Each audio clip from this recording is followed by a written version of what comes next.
Hello students, आज हम dynamics में जो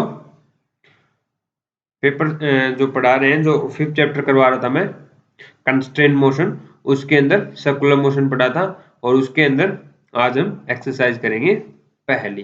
तो इसमें पहला क्वेश्चन है, a particle is projected along the inner surface of a smooth vertical circle of radius a, यानी कि कोई कण ए त्रिज्या के एक चिकने ऊर्ध्वाधर वृत्त के अंतःतल के साथ वृत्त के सबसे नीचे के बिंदु its velocity at the lowest point being 1/5 under root 95 AG, यानी कि जो लोवेस्ट बिंदु जो है वहां से इसको कितनी वेलोसिटी से फेंका जाता है, 1/5 अंडर रूट 95 AG, इतनी वेलोसिटी इसको फेंका जाता है। फिर बोल रहा है show that it will leave the circle at the angular distance cos inverse 3/5 from the highest point and that its velocity then is this. तो बोल रहा है सिद्ध करो कि वह सर्वोच्च बिंदु यानी कि ये वाला बी, सर्वोच्च बिंदु से एंगल cos इनवर्स 3/5, तो यहां से ये हमारा सेंटर हो गया, इससे कोई एंगल है ये वाला जिसका नाम है alpha. Alpha is equal to cos inverse 3/5 कोणीय दूरी पर वृत्त से संपर्क छोड़ देगा और उस समय उसका वेग ये होगा। तो वृत्त से संपर्क छोड़ने का मतलब क्या होता है कि वो उस पॉइंट पे यहाँ पे जहां पे पहुंचेगा, जहां जो एंगल है वो बी से अल्फा बना रहा है, इस पॉइंट पे उसका तनाव जीरो हो जाएगा, प्रतिकर्षी बल जीरो हो जाएगा। ठीक है, ये मतलब है इसका। अब ऐसा मत सोचने लग जाना कि v जीरो होगा। v जीरो होने का मतलब क्या होता है, वो पार्टिकल v यहां जाके रुक जाएगा और रुक के वापिस से सर्कल के ऊपर ही ऐसे आ जाएगा, यानी कि दोलन करने लग जाएगा ऐसे ऐसे ऐसे। इसने बोला छोड़ देगा, वर्त को छोड़ने की एक ही कंडीशन है, वेलोसिटी तो रहे कायम बट उसका तनाव जीरो हो जाए। तनाव जीरो होते वो ऐसे पैराबोलिक पथ में गिर जाएगा। ओके, तो चलो शुरू करते हैं इस क्वेश्चन को। क्वेश्चन समझ में आ गया ना? ओके,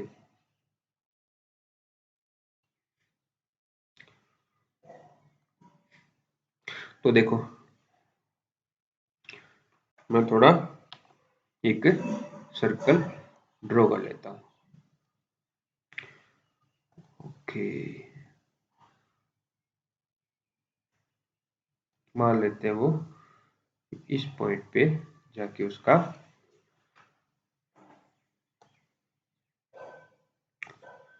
ये पॉइंट P अल्फा और ये पॉइंट A B और U जो इनिशियल वेग है U इज इक्वल टू 1/5 और अंडर रूट 95 AG, और जो डिस्टेंस है जो A रेडियस है, A रेडियस। ठीक है, तो ये हमें क्वेश्चन गिवन है।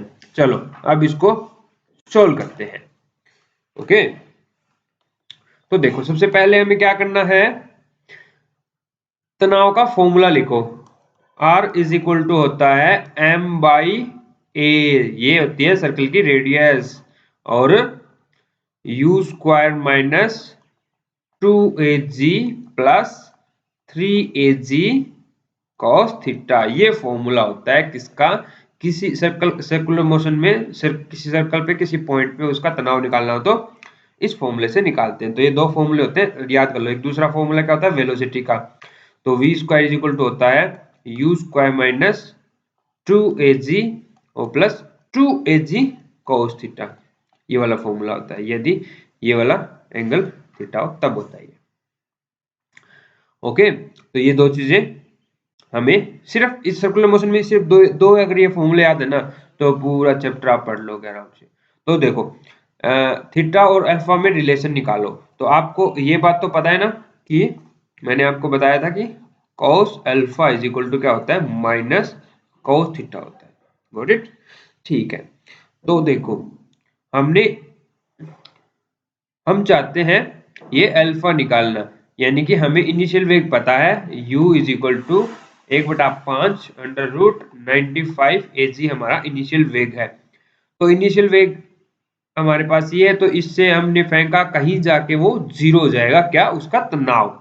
उसका तनाव जैसे जीरो होगा तो हमें निकालना है वो एंगल कितना होगा।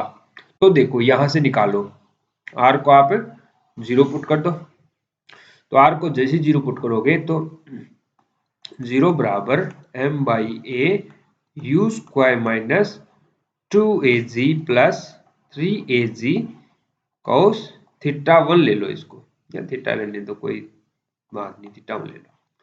ठीक है, अब आप u की वैल्यू रख दो, इसको ऐसे जीरो हो जाएगा ना, और इसका करना है u का स्क्वायर, तो इसका स्क्वायर करना है एक बार, u square is equal to 95 az by 25, तो इसमें भाग दोगे तो 95 बाई 5 आ जाएगा, यानी कि 19/5 आ जाएगा। तो 0 इज इक्वल टू 19/5 az और माइनस 2az और प्लस 3az cos थीटा 1। तो यहां से cos theta 1 is equal to, इसका एलसीएम लेना, 10 19 में 10 गए 9 9 az और 5, और सिंस ये इस साइड लेके गए तो नेगेटिव आएगा, और नेगेटिव में 3az जो है वो डिवाइड कर देंगे, यानी कि नेगेटिव हो जाएगा। तो इस यहां से आ गया अपने पास नेगेटिव 3/5, यानी कि cos theta 1 is equal to cos theta 1 is equal to minus 3/5 आ गया। लेकिन हमसे पूछा क्या गया? अल्फा एंगल पूछा है, यानी कि जो ऊर्ध्वाधर, जो सबसे सर्वोच्च बिंदु है ए से उस पॉइंट के बीच की एंगुलर डिस्टेंस, यानी कि अल्फा हमसे पूछा गया था। तो cos अल्फा क्या होगा? cos alpha is equal to minus cos theta 1, this is equal to 3/5 हो गया, क्योंकि cos थीटा 1 क्या है? नेगेटिव है, नेगेटिव नेगेटिव पॉजिटिव। तो यहाँ से alpha is equal to cos inverse 3/5 आ गया। यही हमसे शो करने के लिए बोला गया था। कर दोगे? इजी है। अब नेक्स्ट हम निकालते हैं इस पॉइंट P पे उसकी वेलोसिटी क्या होगी, यानी कि वो एक सर्कुलर सॉरी पैराबोलिक पथ तो बनाएगा ही आगे, लेकिन उसकी यहाँ से छोड़ने पे कुछ वेलोसिटी होगी, तो वो क्या होगी? तो आप इस फॉर्मूले में, वेलोसिटी वाले फॉर्मूले में cos थीटा, यानी कि यहाँ पे थीटा की वैल्यू रख देना। cos थीटा 1 क्या आया था हमारा? -3/5 आया था, याद है ना? cos थीटा 1 क्या आया था? -3/5 आया था। तो यहाँ पे रख दो, तो v square is equal to u square यानी कि 19/5 az और माइनस 2az और ये प्लस 3az cos थीटा 1। तो ये तो हो गया 9az/5, और इसकी 3/5 वैल्यू थी ना, 3/5, तो ये हो गया 9az by, sorry sorry sorry sorry, ये 2 था, जो है ना वी के लिए यहाँ पे 2 आएगा, वी के लिए क्या आएगा? 2 आएगा, ये 2 था यहाँ पे, सॉरी ये 2 था। तो ये हो गया -2az और 3/5, तो ये कितना हो गया? 6, ये 3 दूनी 6 और ये 9, 9 में से आ गया 3az/5। तो वेलोसिटी v बराबर क्या आ गया? v is equal to √3az/5। ठीक है, तो यही हमको शो करना था। तो एक क्वेश्चन हमने सॉल्व कर लिया। नेक्स्ट देखते हैं दूसरा।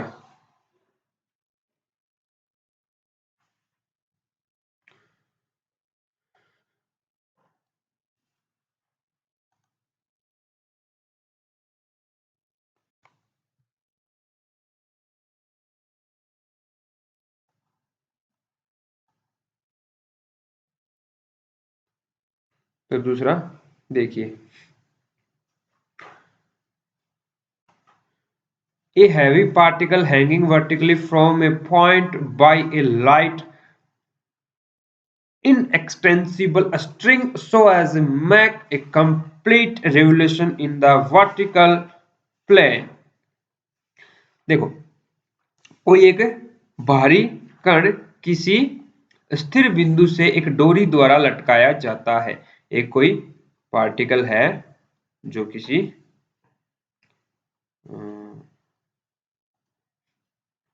रस्सी से ऐसे किसी पॉइंट से बांध के उसको लटका दिया गया, ओके, और वह अब एक ऊर्ध्वाधर वर्त में घूमता है, एक वर्त के अंदर ऐसे घूम रहा है, घूमता है। सिद्ध कीजिए कि किसी भी व्यास के सम्मुख सिरों पर डोरी के तनाव का योग किसी भी व्यास के लिए समान रहेगा। यानी कि एक आप इस जो सर्कल बनाया है इसके अंदर एक आप व्यास ड्रॉ करो। ये वाला व्यास, व्यास क्या होता है? जीवा जो सेंटर से पास हो रही हो, है ना। तो हमने एक सेंटर से पास होती जीवा खींच ली, यानी कि एक व्यास खींच लिया। तो अब किसी भी व्यास के लिए कोई जरूरी नहीं है ऐसे टेढ़ा मेढ़ा कैसे भी खींच लो, लेकिन एक व्यास होना चाहिए। तो एक पॉइंट ये वाला है P और एक पॉइंट है Q। एक पॉइंट ये Q है और एक ये P है। तो इसने पूछा है कि P पे तनाव और Q पे तनाव, इनका जो सम है वो एक कांस्टेंट रहता है, समान रहता है हर बार, चाहे व्यास कैसा भी हो। ऐसे व्यास होगा तो भी वो समान रहेगा, ऐसे व्यास होगा तो भी वो समान रहेगा, दोनों एंड पॉइंट पे। ओके, क्वेश्चन समझ में आया ना? ओके, चलो अब इसको सॉल्व करते हैं। दूसरी फाइल लेनी पड़ेगी।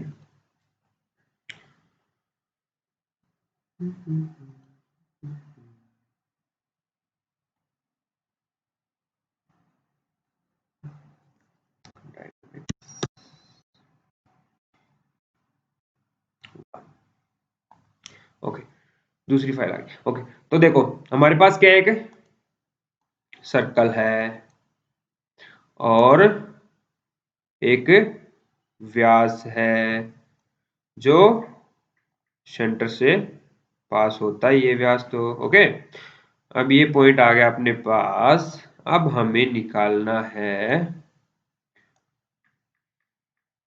ये हो गया हमारे पास एंगल थीटा, थीटा 1 ले लो। ये पॉइंट P, ये पॉइंट Q। अब एक बात बताओ, इस P का एंगल थीटा 1 है तो Q का इस A के साथ जो एंगल होगा वो कितना होगा? ये रहा, वो है पाई प्लस थीटा 1। ठीक है, तो चलिए शुरू करते हैं। पहले आप P पे टेंशन निकालोगे, तो P पे टेंशन निकालने का फॉर्मूला क्या होता है? T is equal to M by radius u square minus 2az plus 3az cos theta 1 हो गया। ये फॉर्मूला कहाँ?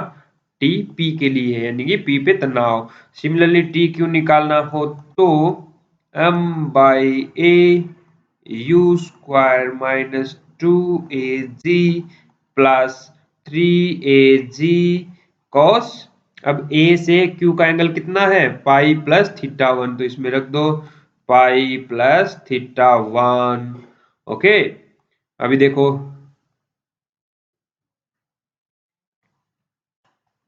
आप इसकी वैल्यू देखो, cos पाई प्लस थीटा 1 की वैल्यू क्या होती है? सिंस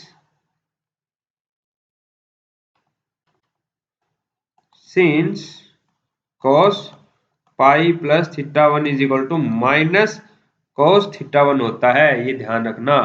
तो यहां से T2 इज इक्वल टू क्या आ गया? T2 is equal to m by a u square minus 2az minus 3az cos theta 1। अब दोनों टीपी और टी, टू नहीं है, टू क्यू है, क्यू पॉइंट पे तनाव, इन दोनों को ऐड कर दीजिए तो टीपी प्लस टी क्यू। तो देखो ये क्वांटिटी सेम है और ये दोनों अपोजिट साइन की है, मल्टीपल सेम है, कोई दिक्कत नहीं है। तो ये अपोजिट साइन वाली ऐड करोगे तो कैंसिल आउट हो जाएंगे, ये आ जाएगा 2 टाइम, है ना।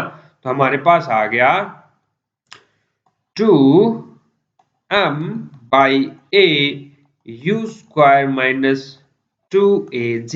अब देखिए ये वाली क्वांटिटी है एक कांस्टेंट, बिकॉज u एक स्टार्टिंग वेलोसिटी होती है जो कि एक कांस्टेंट होता है।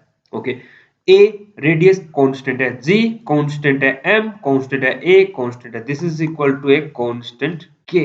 इसका मतलब हमने तो जनरल कोई एक व्यास खींचा था pq, कोई एक जनरल व्यास खींचा pq, तो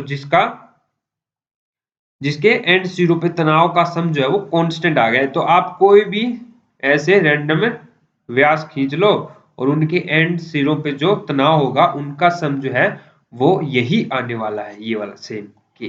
तो इसीलिए ये क्वेश्चन हमारा प्रूफ हो गया। अच्छा था ना। अभी एक और लेते हैं।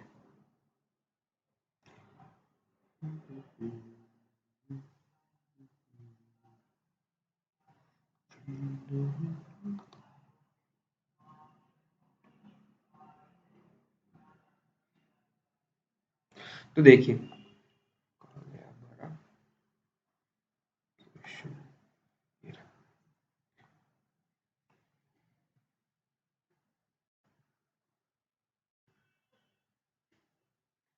थर्ड क्वेश्चन देखिए। A particle hanging vertically from a fixed point by mean of the string length L is projected horizontally with velocity this। एक भारी कण स्थिर बिंदु से L लंबाई की एक डोरी द्वारा लटकाया गया है ऐसे। ठीक है।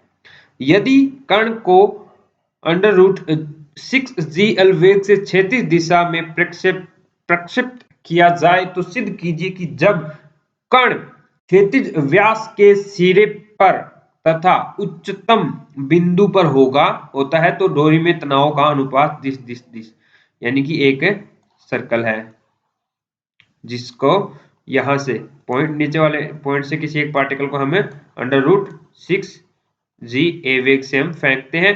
तो इसने बोला है जो तनाव कौन सा हॉरिजॉन्टल व्यास क्षैतिज व्यास ये रहा, ये क्षैतिज व्यास के एक सिरे पर होगा और उच्चतम बिंदु पर उसका जो तनाव है उन दोनों के मध्य जो तनाव में जो अनुपात है वो 4:1 का होगा। ये हमें शो करना है। क्या समझे कि हॉरिजॉन्टल लाइन के किसी एक सिरे पे जो व्यास है और जो उच्चतम पॉइंट है उसके पॉइंट पे जो तनाव है, सॉरी यहाँ पे तनाव, ठीक है। तो इन दोनों का जो तनाव का जो अनुपात है वो 4:1 होगा। ये हमें शो करना है। तो देखिए तीसरा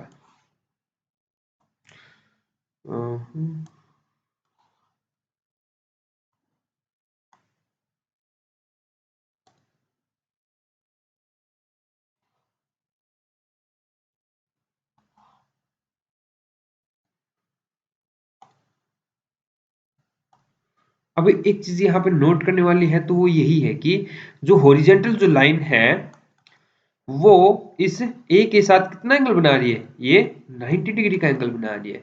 और जो पॉइंट अपर पॉइंट है वो ए के साथ कितना एंगल बना रहा है, 180 एंगल बना रहा है। बस हो गया काम हमारा। अभी हमें क्या निकालना है, तनाव निकालना है इन दोनों पॉइंट पे। तो टीपी निकालो, टीपी जो होगा M/L, हमारी L डोरी दी है की बार, ठीक है। तो ये L लंबाई दी है तो आप इसको L लिख लीजिए। और यू स्क्वायर हमें क्या गिवन है, U is equal to under root 6AG हमें गिवन है। A नहीं आएगा यहाँ पे L आएगा, ठीक है, क्योंकि हमें जो रेडियस है वो L गिवन है। तो यहाँ पे आ गया यू स्क्वायर यानी कि 6GL माइनस 2GL होता है फॉर्मूले में, प्लस 3GL और cos थीटा होता है। P पॉइंट पे थीटा की वैल्यू 90 है यानी कि cos 90 डिग्री। अब देखो cos 90 तो 0 होता है तो यानी कि TP इज इक्वल टू क्या आ गया, 6 माइनस 2 यानी कि 4GL। तो M4GL/L, तो L से L काट दो। ओके, तो ये आ गया अपने पास 4mg आ गया क्या, TP is equal to 4mg। ये एक्चुअली बाहर आ गया। अभी इसके बाद देखो बी पॉइंट पे निकालते हैं इसका क्या तनाव TB। उसके लिए क्या होगा M/L और U स्क्वायर यानी कि 6GL minus 2GL plus 3GL cos पाई 180 पाई, और cos पाई की वैल्यू होती है -1। तो कितना हो गया 6GL minus 2GL minus 3GL यानी कि ओनली जीएल बचा और जीएल में एलएल काट दो तो जी बचा, एमजी बचा। टीबी इज इक्वल टू क्या आ गया, एमजी। तो आ गया ना। तो अब देखो टीबी बटे टीपी इज इक्वल टू क्या आ गया, टीबी हमारा क्या है 4 सॉरी टीपी बाय टीबी, देखो ये क्या आ गया 4 mg और ये आ गया mg। तो कुल मिला के टीपी अनुपात टीपी इज इक्वल टू क्या आ गया 4:1, जो हमें शो करना था। काफी इजी है ना एग्जाम क्वेश्चंस, बहुत इजी है। तो आप इनके ऊपर प्रैक्टिस करो, सब कुछ हो जाएगा और मैं जितना नहीं आएगा वो सब करवा दूंगा आपको। तो प्लीज घर पे जाके घर पे रह के प्रैक्टिस कीजिए इन क्वेश्चंस की, काफी इंटरेस्टिंग है अगर आप मन लगा के पढ़ोगे तो। अदरवाइज ये सब बोर करने वाले हैं, कुछ समझ में नहीं आएगा। तो सर्कुलर मोशन आपको तो दैनिक जीवन में भी काम आ सकता है, कैसे निकालना पड़ जाए तो मैं भी आप निकाल लो। ओके, तो चलिए आज के लिए इतना ही, थैंक यू।